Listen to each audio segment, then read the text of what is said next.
Hello, BitNation fans. This is BitNation's Sam. And Eric. And this is our credits of Assassin's Creed Syndicate. I know, it's a little late.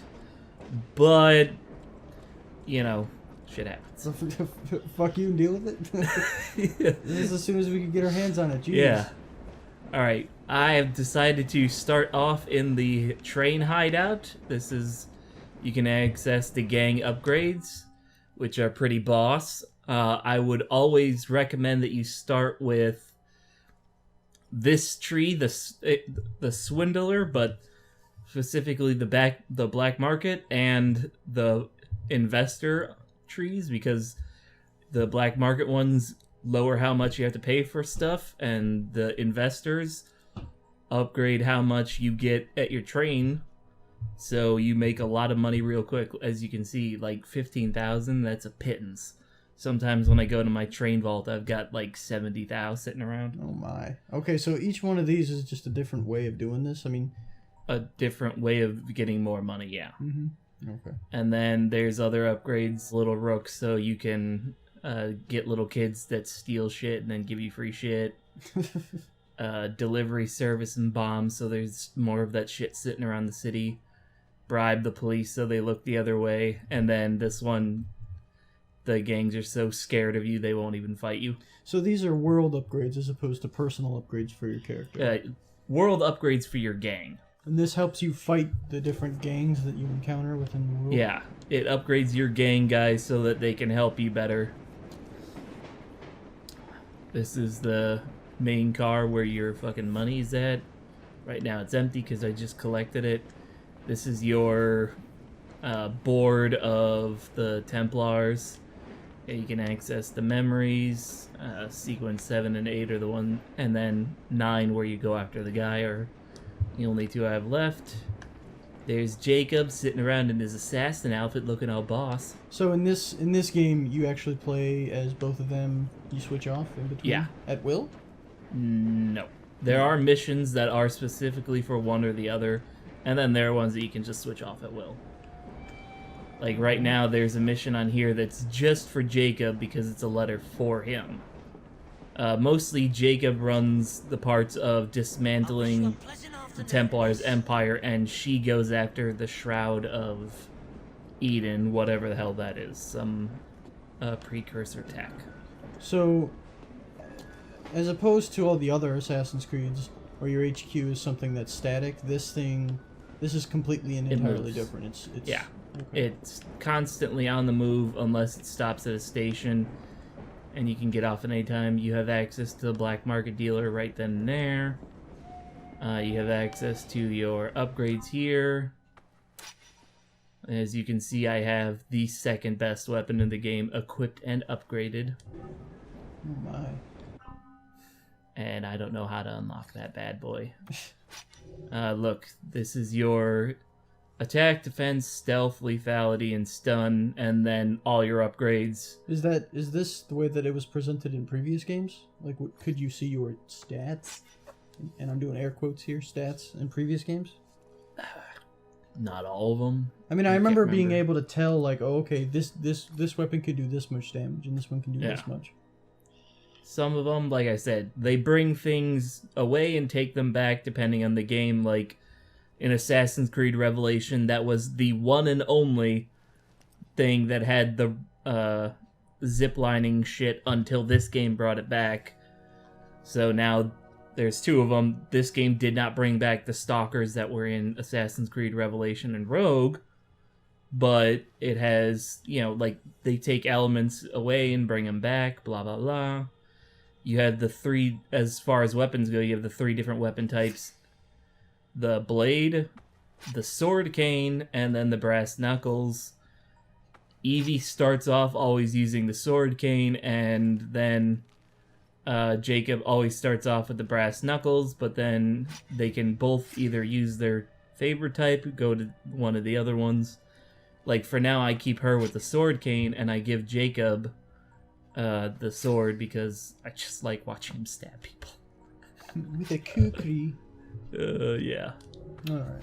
And then there's the gauntlets, the guns, As you can see, it got some pretty boss ones. Pretty boss, yeah. I want this one, but I don't know who Frederick Aberline is. I always forget. So I gotta find his missions. The cape, the outfit, color, and then the gear and tools. I've got pretty much all the upgrades full. I need to find the schematic for throwing knives too. And then I need to find probably the end tier for the voltaic bomb, which is just an electro bomb.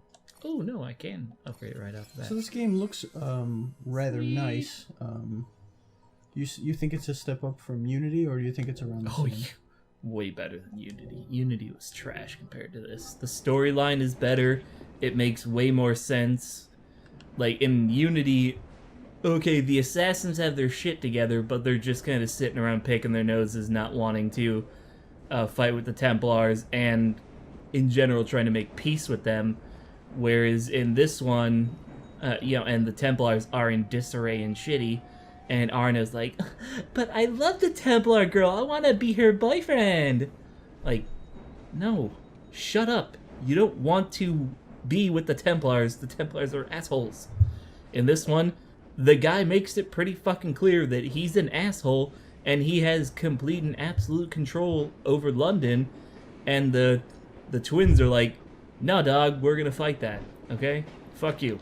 And I've spent the entire game undermining his authority, so you can just jump off at any time. Forgot to mention that. So you can just jump off and then hook line! Whee! Hook, line, and stinker. Schwink. And while this game might look good and sound good, and has a good story... Ooh, Jacob! Is there any replay value to this game? Or is it just kind of one and done? I mean, it has no multiplayer whatsoever, right? Yeah. So, you play it for the single player, and then that's it. Once you do everything, you're done. It depends on how you played, how you want to play. Like, I went heavily Jacob for most of the game, so I could go through and do it as Evie and do stealthy the second time around. Or, you could use your gang a lot more than I ever did. Like, I didn't upgrade my gang almost till the end, so I never relied on them for anything. So, it all depends on how you want to play, and then, maybe you went through and you missed some stuff, and then you found out, so you want to go back through and play it to make it easier for yourself next time. But, I mean, it looks like a pretty big map. How many hours have you sunk into this? Like 30 so far, and I'm about 50% done. Wow, dude. GTA. Like, one thing that I did not know until I accidentally stumbled across it is this. It's a portal to World War II, where there's an entirely different map. World War One? Yeah, World War One. Shut up. Jesus Christ. Shut up. Just shut up, okay? Yeah. There's an entirely different map. You play as an entirely different Fry, one of their descendants. And there's stuff to unlock in there.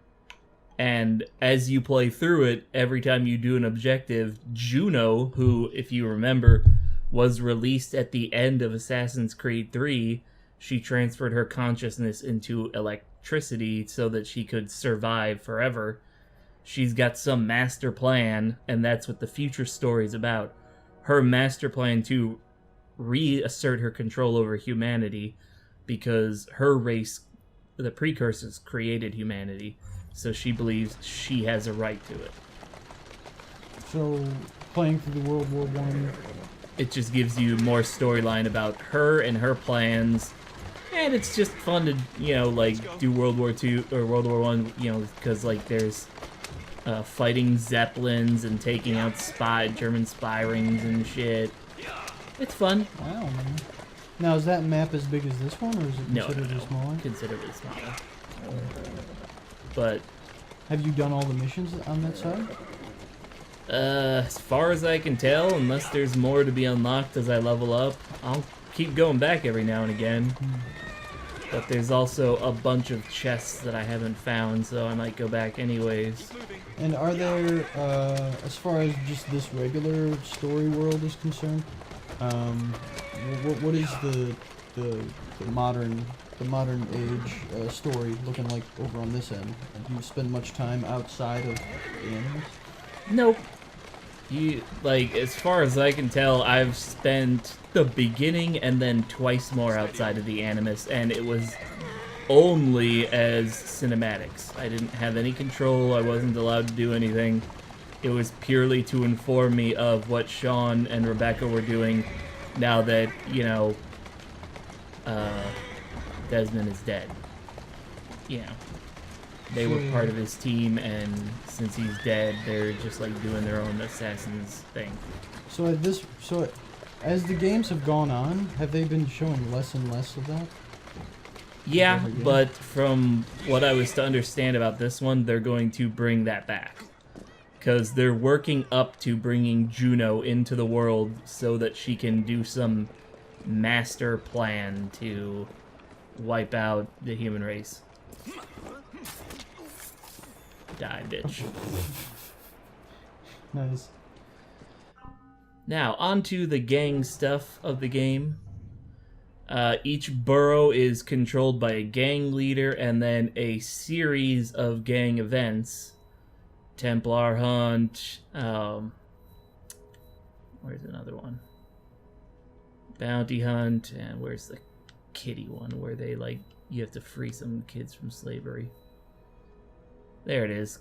Goodfellas Brewery. You break in there and kill all the people to set the childrens free.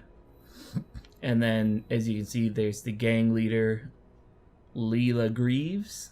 You know, you kill her, and then after you've taken all the different points, you get a gang war, and the gang war allows you to take full control of the city, or that particular borough. And I've done all the other boroughs except for this one, so I'm just going to show you one of each real quick so you can get an idea. So everything looks great, everything sounds pretty decent, good soundtrack. Yeah, I like the voice acting. It depends on, oh shit. The time period, I think, is a bit more attractive than some of the other ones that we've seen. What would you say is the least fun time period out of the Assassin's Creed series that you've played through? The Unity one. I didn't really care for Unity. You didn't care for French Revolution type stuff? No, because, I mean, like, it kind of went to the same thing where it's like, okay, well, the way it is, the people were just rising up and going against the Templars, so it truly shut them down and shut down the average or the normal storyline in favor of, you know, this kind of idiocy bullshit. It's like, the Templars have been going out of their way to make sure that nobody rebels this whole time, and all of a sudden, just because a bunch of p-holes got a little pissy, their plans all fell apart. It's like, not even with the help of the Templar, or with the help of the Assassins. They just did it on their own. Because the Assassins were, like, trying to ally with the... they were trying to ally with the Templars and shit, so it's like, okay, so the Assassins aren't supporting this movement, and they're just trying to make peace with the Templars to help the Templars reassert their control. That's fucking retarded, and goes against everything that they stand for. And as with all other games, you know, you gotta kill the guy, and then the challenge is kill him or her in this way to get bonus monies and XP, which I did. And I just unlocked the legendary assassin blade. Awesome! And this was a loyalty mission for Henry Green, which is your Assassin Brotherhood leader / helper guy. Not entirely sure what the dynamic is, since the twins in the storyline are going against the Assassin Order to come here. Like, they're told to just stand down. And each time you level up their loyalty, you unlock something. Like, see, I've steadily unlocked blades with him, and then whatever that thingy is, and then the end tier one, when I get him to level 5 loyalty, I unlock that. And he's fully loyal, so all of his missions show up. Where are you? There you are. Yeah, come this way.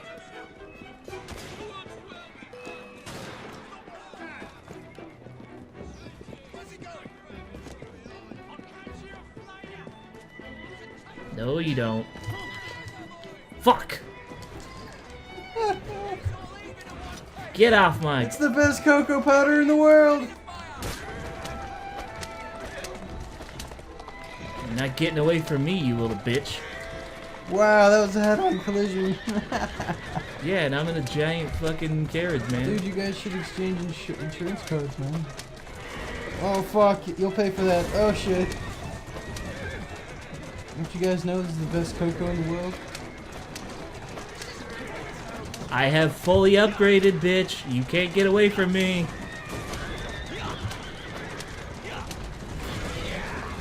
We'll fucking ram you off the road, bitch. Biff! Didn't you call you back alive? Yeah, otherwise I would have just killed him by now. How do you ram him off the road? Oh my god! Don't run him over! Oh, damn it. I killed him. That's okay. Are you sure you did? Yeah, he's dead. Yippee hooray! Ooh. So that's who Frederick Aberline is. Gotta do the rest of those kidnapping missions better. Alright. And then one last one, I'll show you the child liberation, and then that'll be it. As you can see, there's a lot to do in this game, and each one of these, you have to remember, I had to do multiple times at each burrow, so there's quite a bit in this game to actually do. I'm helping you out. And, oh yeah, I forgot to mention, you can hide dead bodies, so there's nowhere around here to hide his dead body, but you can pick him up and hide him, which they had in Revelations, but I think they took away for a while. Hey, stop using those children as slaves, you dick. I'm just gonna beat you to death while I'm talking to you. Get out of here, childrens. It's all right, kid. You ain't so bad after all, mister. Good lord, somebody think of the childrens. Okay, so, is there anything else you need to show us? Nope. No, okay, so let's go over everything so far. Graphically, this game looks great. Yep. Best looking game in the series. Yeah, Audio-wise, everything is up to par. I think so. It's better than its predecessor, which, I mean, a lot of people think the Unity sucked ass with all of its glitches and whatnot. But Yeah, right- they definitely fixed the collision detection system that was really bad in that game. So maybe not focusing on multiplayer so much and just diving into the single-player experience has made it incredibly good. A Yeah. letter. For me. Not just incredibly good, but like it fixed all the issues, at least personally, that I had with Unity, other than the storyline. But you know, you can always find issues with the storyline if you try hard enough. Understood. Okay, well, Except for Black Flag. I think that the Black Flag storyline was just perfect. is this? But I like pirates. Is this game still $59.99? Might be $49.99. I think it's $49.99 now, but I would have paid full price. You pay full price? Yeah. Okay. Very cool. I mean, I've been a casual fan of the series. I'm trying to get into it now. Would I pay full price for this right now as I am? I don't know. I think it's pretty cool. I like the era. I think it's pretty nice. And it seems like I think it's a decent story. Is it my favorite time period? No, but that's okay. I mean, it seems as though this is kind of doing new things. It's taking the series in maybe a new direction this way, splitting up your attention between, you know, the siblings, and then also this new moving HQ. True that. Yeah, this moving HQ and whatnot, bringing back this whole gang mentality that it kind of had in the previous games with the Brotherhood and whatnot. I like that they brought Juno back, and they're going to do something with that storyline, because I always thought it was something that they should have brought back, and it felt like they were petering out on the future of the storyline until I stumbled across that memory glitch which brought me to World War One and Juno talking to me. Like, she directly addresses you to try and make you an ally of hers for whatever plans she has. Wow. Okay, well, that's a yes from both of us. Yep. You can probably get this anywhere. PC, I believe so.